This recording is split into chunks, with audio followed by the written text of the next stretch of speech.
happiness trap. Why chasing it makes you miserable.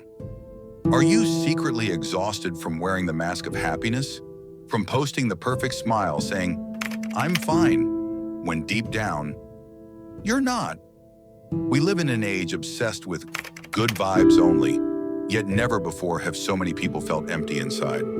The truth? Constant happiness is a myth, a dangerous one. Aristotle once wrote, "Happiness depends upon ourselves," but he never meant forcing a grin or silencing your pain. He meant cultivating a life of virtue, purpose, and authenticity, even when that means sitting with discomfort. The real tragedy is this: the more we chase a state of permanent bliss, the more fragile we become when life inevitably throws pain, loss, and boredom our way. The Stoics knew that peace comes not from escaping suffering, but from integrating it into the story of your life. So in this video, we will dismantle the illusion. We'll explore why your anger, your sadness, your fear are not defects, but vital signs that you're alive. Because as Aristotle reminded us, the energy of the mind is the essence of life, and your mind was never meant to run on joy alone. The Happiness Theater: How Social Media Turned Life into a Fake Show. We are all actors now. The stage, your Instagram feed, your TikTok profile.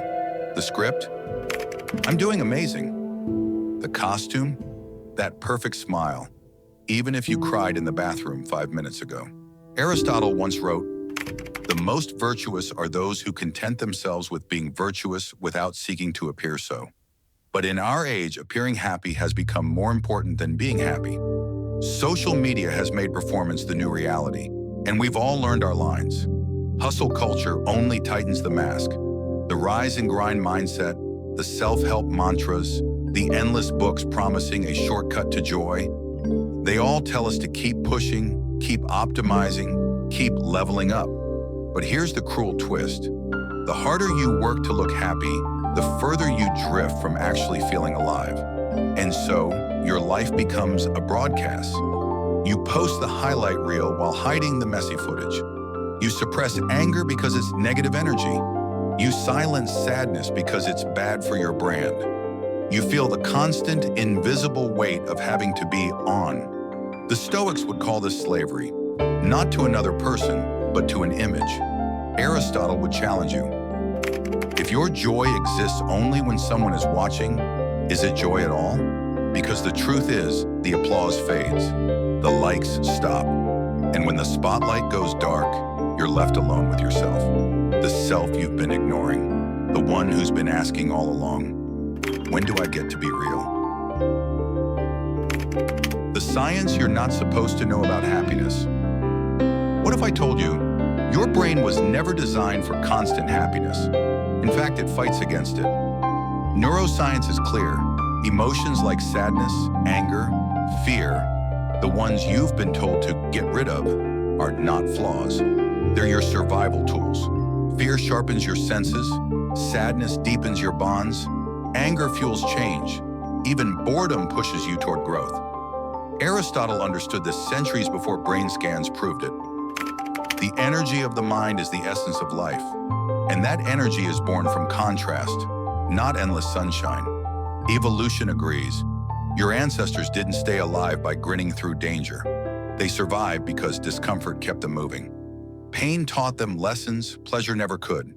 The full emotional spectrum was not a burden. It was an advantage. Here's the cruel paradox. The more you chase happiness as a constant state, the more miserable you become. Psychologists call it the hedonic treadmill. No matter how much you achieve, your brain quickly resets, and you're left craving the next hit. The Stoics warned about this centuries ago. They knew the pursuit of permanent joy is the fastest road to restlessness. Aristotle might ask you this: if you remove every shadow from your life, how will you ever recognize the light? You are not broken because you feel sad. You are not failing because you get angry. You are functioning exactly as nature intended. The problem is not your biology. It's the lie that you were ever meant to feel one emotion forever. Why trying to be positive is quietly destroying you. We've been trained to run from half of our emotions, as if sadness, fear, or disappointment are viruses that need to be eliminated. But here's the paradox.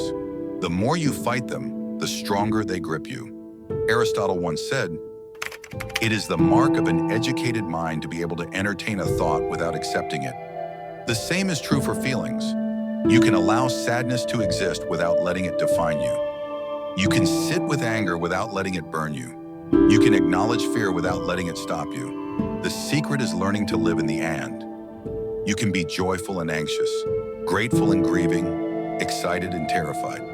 The Stoics called this harmony, not calm seas forever, but the ability to steer your ship through storms without capsizing. When you stop declaring war on your emotions, something shifts. Pain becomes a messenger. Disappointment becomes a mirror, showing you what truly matters. Even grief, when faced fully, becomes proof of how deeply you've loved. Aristotle might remind us, we are what we repeatedly do. And if we repeatedly face life with open hands instead of clenched fists, we begin to live with a freedom that no fake positivity can give. Because the goal isn't to feel good all the time, it's to feel everything and thus still choose to keep moving forward. Redefining true well-being. Why pleasure isn't the point. We've been sold a lie that well-being means chasing moments that feel good, stacking pleasure upon pleasure until life finally clicks. But Aristotle had a different vision. He called it eudaimonia, not fleeting happiness, but a life of virtue, purpose, and deep alignment with your values. Happiness depends upon ourselves, he wrote, not on likes, not on status, not on constant excitement. True well-being is not about removing hardship, but about living in such a way that even hardship has meaning. Gratitude plays its part, but not the shallow kind that's forced in a gratitude journal just to check a box. It's the gratitude that sees value in both the feast and the famine, in both the applause and the silence. Acceptance is its partner, the willingness to let life be what it is instead of what you demand it to be. When you give yourself space to experience every part of your humanity, joy, grief, triumph, failure, you stop being a hostage to circumstances. You become anchored, unshaken by the storms or the sunshine. The Stoics would say, happiness is not the absence of pain, but the presence of peace. Aristotle might add, the good for man is an activity of the soul in accordance with virtue, and that activity is available in every moment, not just the easy ones.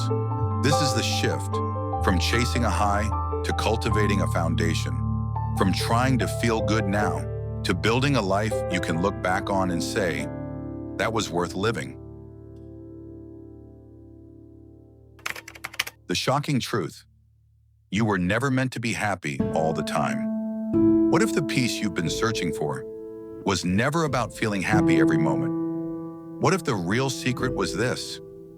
You were built to feel everything, and that's your superpower, not your flaw. We've been brainwashed to believe happiness is the destination, and that sadness, anger, or fear are wrong turns. But Aristotle knew better. Knowing yourself is the beginning of all wisdom, he said. And knowing yourself means welcoming every emotion as part of the map, not erasing the ones that make you uncomfortable. Liberation begins the moment you stop performing for the world and start living for yourself.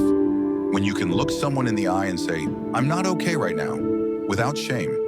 When you can let joy come and go without clinging. When you can see pain, not as an interruption to life, but as part of its rhythm. Start small, journal.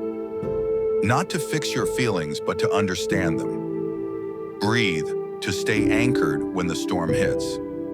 Reach out, because connection is stronger than isolation. The Stoics taught that freedom comes from living in harmony with nature. And your nature is emotional. You will laugh, you will cry, you will rage, you will hope. That's not failure, that's life. Aristotle might ask you, if you could flatten your life into only one feeling, would it still be worth living? Stop chasing constant happiness. Start embracing the whole messy, beautiful spectrum of your humanity. That is where real peace begins, and where the performance ends.